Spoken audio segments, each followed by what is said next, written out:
بھائی بہت سارے لوگ مسئلہ بتاتے ہیں اپنے مسلک کا اور نام لیتے ہیں قرآن و حدیث کا. اس سے بڑی بددیانتی اور جھوٹ دنیا میں کوئی نہیں. آپ اپنے مسلک کی بات کریں کہ ہمارے مسلک میں یہ چیز جائز نہیں ہے. جمیع اہل سنت، تمام اہل سنت کے نزدیک بھینس کی کٹے کی قربانی 100% بالکل ٹھیک ہے اور قرآن و حدیث کے موافق ہے. ٹھیک ہے نا جی. تو اب اگر کوئی اہل سنت نہیں ہے تو اس پر تو یہ چیز لاگو ہی نہیں ہے. وہ جو مرضی کرے، جس کی دے قربانی نہ دے.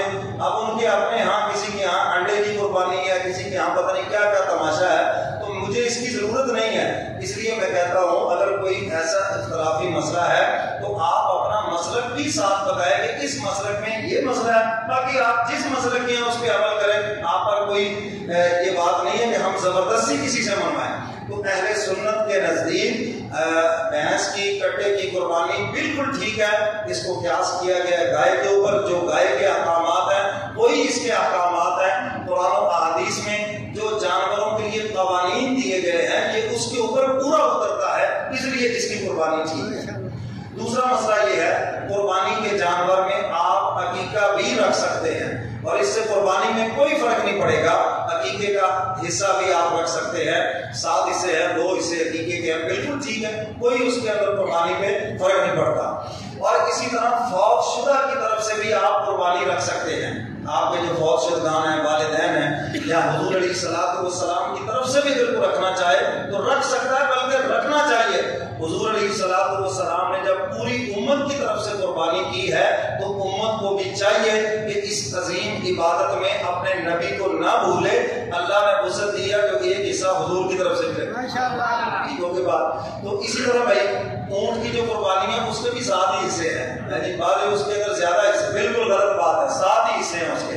اور اسی طرح قربانی کے دن 3 ہی ہیں. کتنے دن ہیں قربانی؟ 3. اور اس کے بعد اگلا مسئلہ سن لیں. کل بروز ہفتہ 9 ذی الحجہ بعد نماز فجر یہاں سے لے کر اور بدھ کے دن تک 13 ذی الحجہ عصر کی نماز تک ہر نماز کے بعد بآواز بلند اللہ اکبر اللہ اکبر لا الہ الا اللہ واللہ اکبر اللہ اکبر وللہ الحمد پڑھنے ایک مرتبہ سب اپنی زبان سے اللہ اکبر اللہ اکبر لا الہ الا اللہ واللہ اکبر اللہ اکبر وللہ الحمد. بآواز بلند مردوں کے لیے پڑھنا واجب ہے. واجب ہے. اگر کسی کا رہ جائے، یاد نہ رہے تو اگلی نماز کے ساتھ 2 مرتبہ پڑھے تاکہ یہ واجب ادا ہو جائے. اور ویسے روٹین میں 1 مرتبہ پڑھنا واجب ہے. اچھا بعض بندے تو پڑھتے ہی نہیں اور بعض شروع ہوتے ہیں بند ہونے کا نام ہی نہیں لیتے جی. دونوں ہی غلط ہیں. تو مسئلہ یہ ہے کہ نماز کے بعد 1 مرتبہ بآواز بلند یہ تکبیرات تشریق آپ نے پڑھنی ہے. 3 مرتبہ کا کوئی حکم نہیں ہے. 1 مرتبہ بآواز بلند. اچھا جہاں کہتے ہیں آواز نکالو وہاں آواز نکلتی نہیں، اور جہاں کہتے ہیں ایسا پڑھو وہاں شور کرتے ہیں. عجیب بات ہے. تو اس لیے تکبیر پڑھنا بھی واجب ہے اور تکبیر کو بآواز بلند پڑھنا بھی واجب ہے. پڑھیں گے نا؟ ہاں. تو کل فجر کی نماز سے لے کر پھر بدھ کے دن عصر کی نماز تک یہ 5 دن ہیں تکبیرات تشریق کے. ٹھیک ہو گیا. اور اس کے بعد 9 ذی الحجہ کا روزہ ہے. اچھا لوگ بہت سارے کہتے ہیں جی وہ روزہ تو آج بنتا ہے، وہاں مکہ مکرمہ میں حج تو آج پڑھا جا رہا ہے. دیکھو جہاں پر جو دن ہوگا اس کا اعتبار ہوگا.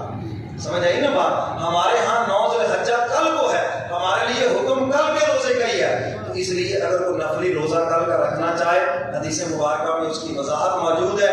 1 سال گزشتہ 1 سال آئندہ کے اللہ صغیرہ گناہوں کو معاف فرما دے.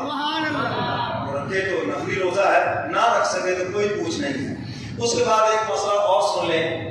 اگر قربانی پورے شہر عارف والا کی حدود میں کہیں بھی عید الاضحیٰ کی نماز کا سلام پھر گیا ہے، بعض جگہوں پر بہت جلدی عید کی نماز ہے، اگرچہ فقہ حنفی کے مطابق مناسب نہیں ہے تھوڑا سا لیٹ کر کے پڑھنا، چلو جائز ہے، اگر وہ پڑھ لیتے ہیں تو کوئی بات نہیں. اگر کسی نے فجر کی نماز کے بعد جلدی عید کی نماز پڑھ لی ہے، نماز بالکل ٹھیک ہے. تو ان کا جب سلام گر جائے گا تو پورے شہر کے لیے قربانی کرنا اب جائز ہے. آپ کبھی نہائے بھی نہیں، عید کی نماز پڑھی بھی نہیں، قصائی آ گیا ہے اور آپ کو یہ پکی خبر مل گئی ہے کہ کسی جگہ پر بھی عید کا سلام پھر گیا ہے، آپ اپنی قربانی ذبح کر لیں. قربانی بالکل ٹھیک. ہر بندے کی قربانی پڑھنا ضرورت عید کی نماز پڑھنا ضروری نہیں ہے کہ جب تک آپ عید کی نماز نہ پڑھیں آپ کی قربانی نہیں ہوگی، نہیں، شہر کے اندر ایک جگہ بھی سلام پھر گیا بس سب کے لیے جائز ہو گیا، تو بے شک آپ اپنی قربانی پہلے ذبح کر کے پھر آ کر ہمارے یہاں عید پڑھ لیں، آپ کی قربانی میں کوئی فرق نہیں پڑے گا۔ سمجھ آ گئی نا بات؟ اور یہ ہے جو عارف والا کی حدود ہے، جو حدود سے باہر دیہات نکل جائیں گے ان کے لیے یہ مسئلہ نہیں ہے۔ اور جہاں پر عید کی نماز ہوتی نہیں ہے، جن دیہاتوں میں عید کی نماز نہیں ہوتی، وہاں پر سورج نکلنے کے بعد قربانی بالکل جائز ہے، پہلے دن سورج نکلنے کے بعد وہ اپنی قربانی ذبح کر لیں۔ تو میرے محترم سامعین، یہ ایک دو مسائل تھے، اور اس کے بعد مسئلہ ہے آج کل ایک بیماری آئی ہوئی ہے، جانوروں کو وہ پھنسیاں نکلتی ہیں، تو اس کے اوپر مفتی تقی عثمانی صاحب نے فتویٰ دیا ہے، اگر جانور بیمار ہو جائے، ڈاکٹروں سے انہوں نے تحقیق کی ہے، اس کے دودھ اور گوشت میں اس کی بیماری کا کوئی اثر نہیں ہے، اگر وہ لاغر کمزور نہیں ہوا تو اس کی قربانی کر لیں، بالکل ٹھیک ہے۔ اور اگر وہ بیمار ہونے کی وجہ سے اتنی پورے جسم میں پھوڑے پھنسیاں نکل آئیں اور وہ کمزور ہو گیا ہے، اب چل نہیں سکتا، تو میں پھر اس کی قربانی جائز نہیں ہے۔ تو اگر خدا نہ خاصہ عید کے دن کوئی ایک آدھا پھوڑا پھنسی نکلا ہے، کوئی بات نہیں، اس کو ذبح کر دیں، اللہ اس کو اپنے دربار میں قبول کر لیں گے۔ اللہ تعالیٰ مجھے اور آپ کو قرآن و سنت پہ عمل کی توفیق عطا